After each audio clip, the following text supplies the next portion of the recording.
David, how are you? I'm just trying not to fall forward and nap. Okay. You know what? The last time, actually the first and the middle, every time we talk with you, you're always complaining about I will fall asleep at any moment. Okay, you could cut him some slack. I'm not had gonna a pretty cut him- busy. He showed up. He's got to be. He's got to. From the White House to your house. Yeah. That's my new service I provide. There you go. All right. So why don't you mention why were you at the White House, or why were you even in DC? What's going on there? LL Cool J is one of my favorite people I've ever worked with. He hosted the Grammys so beautifully, and we got very close. And he was hosting the National Christmas tree lighting at the White House, sort of outside the White House. It's not in the White House. It's just like out on the out the gate.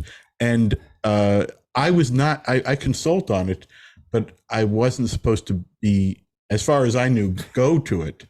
And we did a sort of talk on Zoom on Sunday. He goes, well, when we're there, we'll discuss this. And I'm like, when we're there, but I'm not going to be there. And he goes, oh yeah, you're going to be there. And I was like, I guess I'm going to be there. So yeah, I didn't actually know I was going to DC until I went on Monday for the event on Wednesday and rehearsals on Tuesday.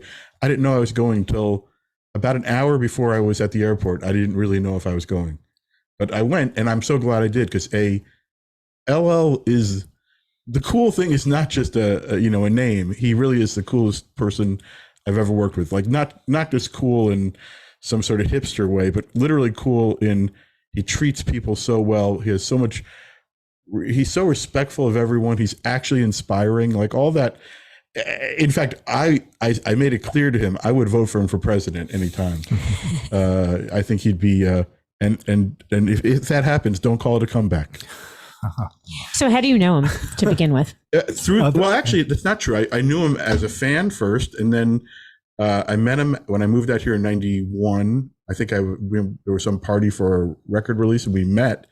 But then we really got bonded because when he became the Grammy host, that was in my early years of Grammys. I had already worked with Jon Stewart, was the first few years. Then I think there was a year or two without a host. Then Latifah for a year, also great, a queen. She was great. And then LL came in, and that year we really got bonded, because what happened was we met, we had a whole opening monologue, getting to know each other. He was sick. He was, starring on his series on CBS. He called me at like 4 p.m. and said, David, we rehearsed. I'm all good, right? I'm just going to go to bed and try to feel good. I said, Ella, we are locked and loaded. And then about an hour later, Whitney Houston died. And I had to call him and go, LL, she was his friend too, he knew her well. I said, we are unlocked and we are unloaded, and I'm going to send you a new monologue in an hour.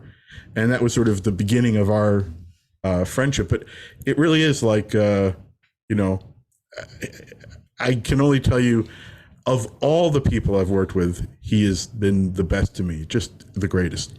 Yeah. The goat, they call him. They call me an actual goat, but they call him the GOAT in capitals. So yeah, goat and goat, I think of us as. He might say this. No, well, he's hosted the Grammys now for how many years? Well, no, he hosted for, a good number of years, but he hasn't hosted in it's got to be like 6-7 years.